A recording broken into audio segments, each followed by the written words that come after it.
எக்வைனஸ் கல்லூரியின் 2012ஆம் ஆண்டுக்கான நடைப்பயணம் இன்று நடைபெற்றது. 58வது எக்வைனஸ் தினத்தை முன்னிட்டு இந்த நிகழ்வு இடம்பெற்றது. இன்று காலை கல்லூரி வளாகத்திலிருந்து வருடாந்த நடைப்பயணம் ஆரம்பமானது. கல்லூரியின் மாணவர்கள் மரதானை நோக்கி நடைப்பயணமாக சென்று பின்னர் பொருளை வழியாக மீண்டும் கல்லூரியை வந்தடைந்தனர்.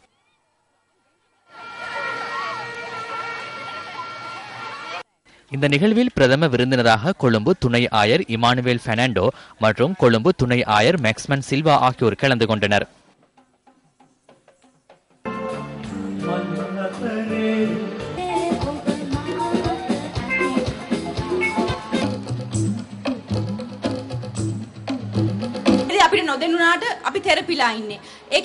என்னை சில வார்த்தைகள் பேசுமாறு கேட்டுக்கொண்ட போது நான் சற்று சிந்தித்தேன். நானும் ஒரு யுவதி என்ற வகையில் இளைஞர் யுவதிகளுக்கு இன்று சமூகத்தில் பல்வேறு பிரச்சனைகள் உள்ளன. சமூகத்தினாலும் வேறு வழிகளினாலும் அந்த நிலைமை உருவாகியுள்ளது. நாங்கள் அது பற்றி அறிந்திருக்காவிட்டாலும் நாங்கள் அழுத்தங்களுக்கு உள்ளாக்கப்படுகின்றோம். இதனை எவ்வாறு நீக்குவது? இளம் பெண்ணான நான் எவ்வாறான சவால்களை எதிர்கொள்கின்றேன்? இந்த சவால்களை எதிர்கொள்வது குறித்த எனது அனுபவங்களை நான் உங்களிடம் பகிர்ந்து கொள்கின்றேன். நான் விசாகா வித்தியாலயத்தில் கல்வி கற்றேன். கல்வி பொதுத்தராதர, சாதாரண தரம் மற்றும் உயர்தரம் ஆகியவற்றை நான் அங்கேயே கற்றேன். விசாகா வித்தியாலயத்தில் சாதாரண தரம் மற்றும் உயர்தர வகுப்புகளில் நான் புரட்சிகரமான பெண்ணாக இருந்தேன். ஒவ்வொரு நாளும் நான் கண்டிக்கப்பட்டேன். எப்பொழுதும் முதல் 10 அல்லது முதல் 20 மாணவர்களுக்குள் நான் வருவது கிடையாது. நான் எப்பொழுதும் முதல் 30ற்குள் வரும் மாணவி. இதனை கூறுவதற்கு நான் வெட்கப்படவில்லை. இன்று நான் எங்கிருக்கின்றேன் என்பது குறித்து நான் பெருமை அடைகின்றேன். இன்னும் சில மாதங்களில் நான் சட்டத்திறனியாகி விடுவேன். உங்களுக்கு நான் ஒரு உதாரணம் கூற விரும்புகின்றேன். வாழ்க்கையில் ஒரு நிலைக்கு முன்னேறுவதற்கு நீங்கள் வகுப்பில் எப்பொழுதும் முதலாவதாக வர தேவையில்லை. அதுதான் உண்மை.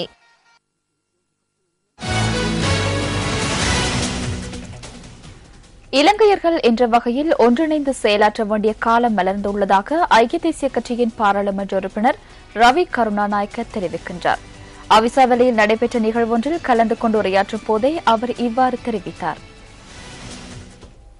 අපි ලංකාවක් වශයෙන් සියලු දෙනාම එකට කටයුතු කරන තියෙන අවස්ථාවක් අපි ආණ්ඩුවත් විපක්ෂත් වශයෙන් මීට පෙර පෙන්නලා දුන්නා.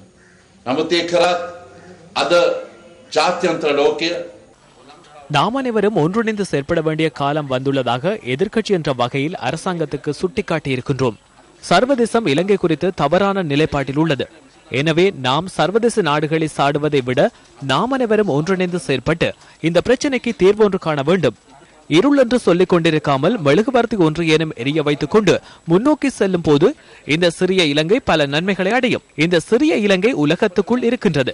உலகம் இலங்கைக்குள் இல்லை என்பதை மீண்டும் நினைத்து பார்க்க வேண்டும். நாம் அனைவரும் ஒன்றிணைந்து செயற்பட வேண்டிய காலம் தற்போது ஏற்பட்டுள்ளது. ඔක්කොම ඒක රාශි වෙලා ශ්‍රී ලාංකයන් වශයෙන් කටයුතු කරන තියෙන අවස්ථාව වෙවිලා තිබෙනවා. இதன்போது பாராளுமன்ற உறுப்பினர் ரவி கருணாநாயக்க அவிசாவிளை கொஸ்கம விகாரைக்கு நிதி உதவி வழங்கினார்.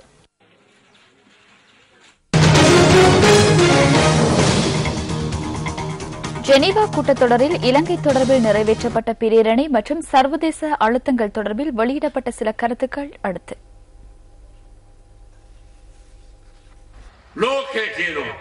யுத்தத்தை தவறான முறையில் அரசாங்கம் முன்னெடுத்துள்ளதாக சர்வதேசம் குறிப்பிடுகின்றது. அவ்வாறு தெரிவித்து எமக்கு எதிராக பிரேரணையொன்றை கொண்டு வந்து 25 நாடுகள் அதற்கு ஆதரவாக வாக்களித்தன. 8 நாடுகள் வாக்களிப்பில் கலந்து கொள்ளாதிருந்தன. 15 நாடுகள் எமக்கு ஆதரவாக வாக்களித்தன. எவ்வாறாயினும் 25 அல்லது 24 நாடுகளுக்கு இடையில் இந்த வாக்கெடுப்பு இடம்பெற்றது.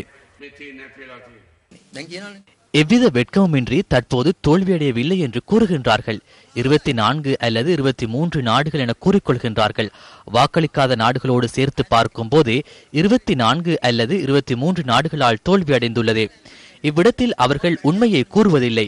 உண்மையை கூறினால் மாத்திரமே மக்களுக்காக அடுத்த கட்ட செயற்பாடுகளை முன்னெடுக்க முடியும். அதற்காக ஒன்றிணைய வேண்டும். அவ்வாறு செய்யாமல் மக்களுக்கு பொய் கூறுவதில் என்ன பயன்? யுத்தம் என்பது ஒரு சமூக சேவை அல்ல. அதன் மூலம் 100% நியாயம் கிடைக்கும் என எவராலும் எதிர்பார்க்க முடியாது. எந்த ஒரு யுத்தத்திலும் அவ்வாறு இடம்பெற்றதும் இல்லை. எனினும் யுத்தத்தை நிறைவு செய்து இன்று நாம் சமாதானத்தை அனுபவிக்கின்றோம். நாட்டின் சிறந்ததொரு எதிர்காலத்துக்கான ஆரம்பமே இதுவாகும். இதனை அழிப்பதற்கு எடுக்கும் முயற்சிகளை எம்மால் தாங்கிக் கொள்ள முடியாது. எமக்கு இந்தியாவிலிருந்து எதிர்ப்புகள் விடுக்கப்படவில்லை. இந்தியாவுக்கு எதிராக நாம் செயற்பட வேண்டிய அவசியம் இல்லை. 2009ஆம் ஆண்டு ஏப்ரல் அல்லது மார்ச் மாதங்களில் தென்னிந்தியாவில் அனைத்து சக்திகளும் எழுந்தன. எனினும் இந்திய மத்திய அரசாங்கம் எல்டிடியினரை ஒழிப்பதற்கு ஒத்துழைப்பு வழங்கி எமக்கு உதவி புரிந்தார்கள். நாம் 2 விடயங்களை கூறுகின்றோம். எதிர்ப்பு வெளியிடுவதற்கு இந்த முறைகளை பயன்படுத்துங்கள். கொக்கா கோலா அருந்தாமையினால் நாம் இறந்து விடுவோமா? அமெரிக்காவின் மாவை சாப்பிடாது விட்டால் நாம் இறந்து விடுவோமா? பெப்சி அருந்தாவிட்டாலும் எமக்கு எவ்வித பிரச்சனையும் இல்லை. எம்மால் அதனை நிறைவேற்ற முடியும். இது குளவிக்கூட்டுக்கு கல்லெறியும் செயலை போன்றதே. அறிந்து கொண்டே அதனை செய்தார்கள். அமெரிக்காவின் துணையாட்கள் ஒருபுறம் அவர்களை தூண்டிவிட்டனர். அவ்வாறானவர்கள் அனைத்து இடங்களிலும் உள்ளனர். அரசாங்கத்துக்குள்ளும் அவ்வாறான நிலைப்பாட்டில் உள்ள சிலர் உள்ளனர். அமைச்சர் பசில் ராஜபக்ச இந்த விடயம் தொடர்பாக நாட்டு மக்களுக்கு கூறியுள்ளார். எதிர்ப்பு என்ற வகையில் இல்லாது நாடு குறித்து சிந்தித்து அனைத்து வெளிநாட்டு பொருட்களினதும் நுகர்வினை குறைத்துக் கொள்ள வேண்டும். உள்நாட்டு உற்பத்திகளை பயன்படுத்தும் அளவுக்கு நாட்டின் பொருளாதாரத்தை மாற்றி அமைக்க வேண்டும்.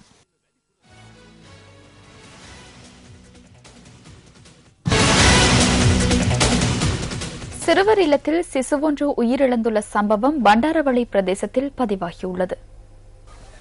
பண்டாரவளை பிரதேசத்தில் உள்ள சிறுவர் இல்லம் ஒன்றில் சிசு ஒன்று உயிரிழந்துள்ளது. 3 மாதங்கள் நிரம்பிய சிசு ஒன்றை உயிரிழந்துள்ளதாக போலீசார் குறிப்பிட்டனர். இந்த சிசுவின் தாய் 14 வயதுடைய சிறுமி ஒருவர் எனவும் போலீசார் கூறினர். நீதிமன்றத்தினால் வழங்கப்பட்ட உத்தரவுக்கு அமைய குறித்த சிசு இந்த சிறுவர் இல்லத்தில் ஒப்படைக்கப்பட்டிருந்தது. திடீரென ஏற்பட்ட நோய் காரணமாக சிசு வைத்தியசாலையில் அனுமதிக்கப்பட்டு சிகிச்சை பலனின்றி உயிரிழந்துள்ளதாக தெரிவிக்கப்படுகின்றது. சம்பவம் தொடர்பிலான நீதவான் விசாரணைகள் நேற்று இடம்பெற்றன.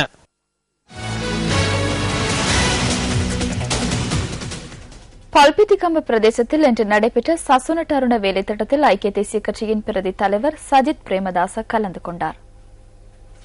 சசுனுட்ட அருண வேலை திட்டத்தின் கீழ் பொல்பித்திகம ஹிருளுகம கெட்டகந்த விகாரைக்கு நிதி உதவி வழங்கப்பட்டது. நாட்டின் இறைமை, அரசியல் சுதந்திரம், ஒற்றுமை, ஒருமைப்பாடு ஆகியவற்றை நாங்கள் காப்பாற்றுவதனை போன்றே நாங்கள் கதைக்கின்றோம். நாட்டை வீழ்த்துவதற்காக கப்பம் பெறுவதற்கான கலாச்சாரத்தை உருவாக்கிய, போதைப்பொருள் அரசியலை நடைமுறைப்படுத்திய, கொலை கலாச்சாரத்தை ஆரம்பித்து ஊடக சுதந்திரம் முழுமையாக வீணடிக்கப்பட்டுள்ளது. அரசாங்கத்தை பாதுகாப்பது அல்ல எமது நோக்கம். அதனை ஞாபகத்தில் வைத்துக் கொள்ளுங்கள். ஒரு புறத்தில் நாட்டை காப்பாற்றுவதற்கும் மறுபுறத்தில் மக்களுக்கு கிடைக்க வேண்டியவற்றை பெற்றுக் கொடுப்பதற்காகவும் கடமையாற்றுகின்றோம். கருத்து தெரிவிப்பதற்கான சுதந்திரம், அரசியலில் ஈடுபடுவதற்கான சுதந்திரம், ஊடக சுதந்திரம், ஜனநாயகத்திற்கு மதிப்பளித்தல், ஜனநாயக ரீதியில் நடந்து கொள்ளுதல் போன்ற யுகத்தை உருவாக்குவதற்காகவே நாங்கள் போராட வேண்டும்.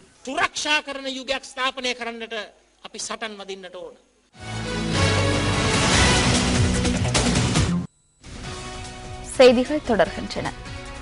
நியூஸ் ஃபர்ஸ்டின் ஊடக அனுசரணையுடன் நடைபெற்று வரும் ருகுணு நவோதா 2012 வர்த்தக கண்காட்சி மற்றும் களியாட்ட நிகழ்வின் இறுதி நாள் இன்றாகும்.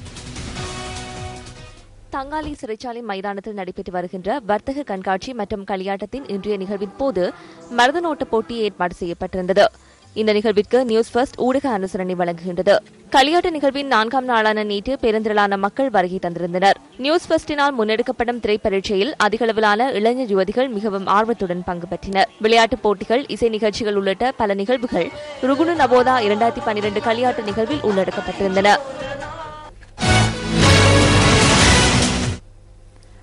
மே 1ஆம் திகதி அனுஷ்டிக்கப்பட உள்ள மறைந்த ஜனாதிபதி ரணசிங்க பிரேமதாசவின் நினைவு தின நிகழ்வுகள் குறித்து ஐக்கிய தேசிய கட்சி உறுப்பினர்களை தெளிவுபடுத்தும் வகையில் கண்டியில் இன்று ஊடகவியலாளர் சந்திப்பொன்று ஏற்பாடு செய்யப்பட்டிருந்தது. மக்கள் இன்று பொருளாதாரத்தில் பெரும் சிரமங்களை எதிர்நோக்குகின்றனர். பொறுமையின் எல்லைக்கு சென்று விட்டனர். இவ்வாறான சந்தர்ப்பத்தில் எதிர்க்கட்சியின் பொறுப்புகள் என்ன? நாங்கள் என்ன செய்கின்றோம்? சிறிகொத்தாவுக்கு தாக்குதல் மேற்கொண்டதை அனைத்து இடங்களிலும் சொல்லிக் கொண்டிருப்பதா அல்லது கட்சியை ஒற்றுமையின் பக்கம் திருப்புவதா? எமது முதல் கடமையையும் முதல் பொறுப்பையும் அறிந்திருக்கின்றோமா? இதுதான் தற்போதுள்ள பிரச்சனையாகும். மறைந்த ஜனாதிபதி பிரேமதாசவின் நினைவு தினத்தை பயன்படுத்தி ஐக்கிய தேசிய கட்சி சவாலை எதிர்நோக்க தயார் என்று மக்கள் மத்தியில் நம்பிக்கை ஏற்படுத்துவதற்கு நாம் எதிர்பார்க்கின்றோம். எமது முன்னாள் தலைவரான மறைந்த ஜனாதிபதி ரணசிங்க பிரேமதாசவின் நினைவு தினத்தை கொழும்பில் நினைவு கூற உள்ளோம். மே தினமும் கொழும்பில் கொண்டாடப்படும். ஐக்கிய தேசிய கட்சியின் தலைவர் மே தினத்தை யாழ்ப்பாணத்துக்கு கொண்டு செல்வது குறித்து எமக்கு கவலையாக உள்ளது. பெரும் சேவையாற்றிய இவ்வாறான ஜனாதிபதி ஒருவர் இந்த நாட்டில் இருந்தார் என்பது நினைவில்லையா? எனவே இந்த ஜனாதிபதிக்காக மே தினத்தை ஒதுக்கி நினைவு கூற முடியாத நிலையில் இந்த கட்சி இருக்கும் என்றால் கட்சி செல்லும் பாதையில் குறைபாடுகள் இருக்கின்றன.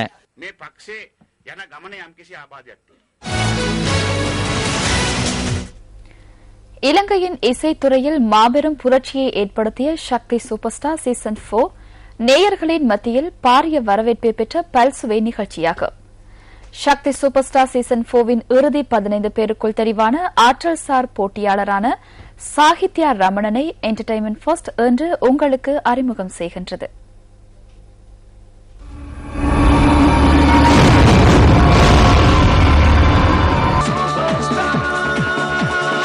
சூப்பர் ஸ்டாராக மகுடம் சூடும் கனவுடன் நாட்டின் பல்வேறு பகுதிகளிலிருந்தும் 5000க்கும் மேற்பட்ட போட்டியாளர்கள் சக்தி சூப்பர் ஸ்டார் சீசன் 4 கலந்து கொண்டனர். பல கட்டங்களை தாண்டி இறுதி சுற்றுக்கு தெரிவாகியுள்ள 15 போட்டியாளர்களின் திறமை அபரிதமானது. திறமை மிகு 15 போட்டியாளர்களுக்குள் அங்கம் வகிக்கும் வாய்ப்பினை சாகித்யா ரமணனும் பெற்றுள்ளார்.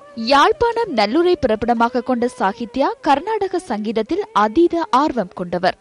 கலாஷேத்ராவில் சங்கீத டிப்ளோமா கற்கை நெறியினை தொடரும் சாகித்யா பாடுவதில் மட்டுமின்றி வீணை மற்றும் சித்திரம் வரைவதிலும் திறமையானவர்.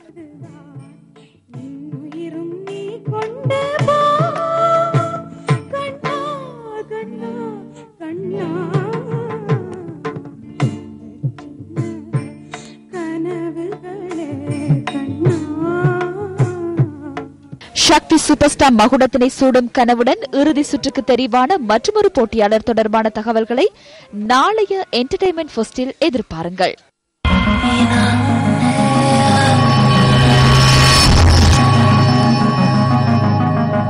அபாயங்களை கவனத்தில் கொள்ளாததன் காரணமாகவே களவான பொத்துப்பிட்டிய கல்லூரியின் மதுர வீரசிங்க மற்றும் பசிந்து ஹன்சக ஜெயவிக்ரம ஆகியோர் பாடசாலை வூஷு போட்டிகளின் போது விபத்துக்குள்ளாகி உயிர் நீத்தனர். அதுபோன்ற அனர்த்தங்களை தவிர்க்கும் நோக்கில் வூஷு போட்டிகளில் பாடசாலை வீரர்களுக்கான தற்காப்பு கலையை கல்வி அமைச்சு 2009 ஆண்டு மே 15 தடை செய்தது. எனினும் அதற்கான சுற்று நிருபம் இதுவரை நீக்கப்படவில்லை. தற்காப்பு கலை சம்பந்தப்பட்ட போட்டிகளை பாடசாலை நடாத்தும் போது எவ்வாறான விதிகளை பின்பற்ற வேண்டும் என்பது குறித்து கலந்துரையாடி வருகின்றோம். அந்த கலந்துரைகளின் பின்னர் தான் பாடசாலைகளுக்கு அது அவசியமா இல்லையா என்பதை தீர்மானிக்க முடியும்.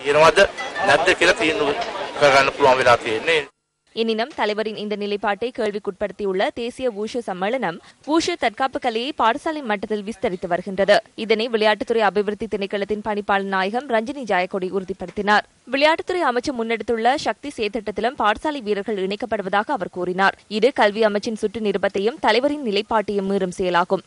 அப்படியானால் யாரை திருப்திப்படுத்துவதற்காக பாடசாலை மட்ட வீரர்கள் வூஷு தற்காப்பு கலையில் ஈடுபடுத்தப்படுகின்றனர்?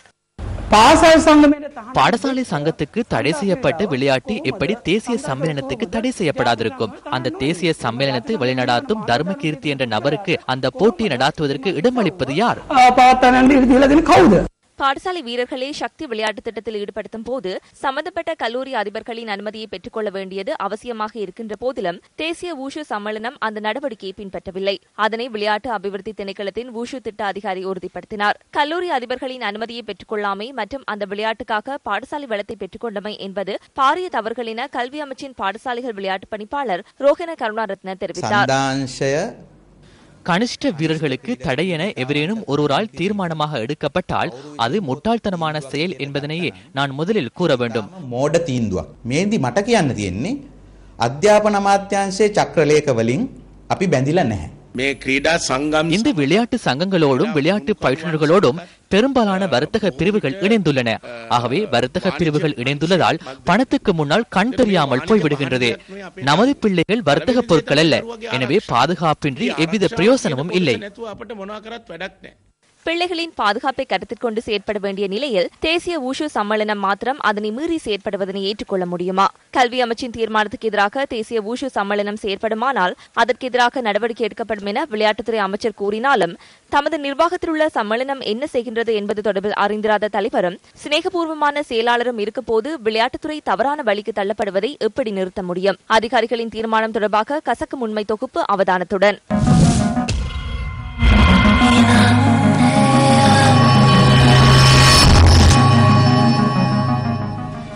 இத்துடன் நியூஸ் போஸ்டின் 8 மணி பிரதான செய்திகள் நிறைவு பெறுகின்றன.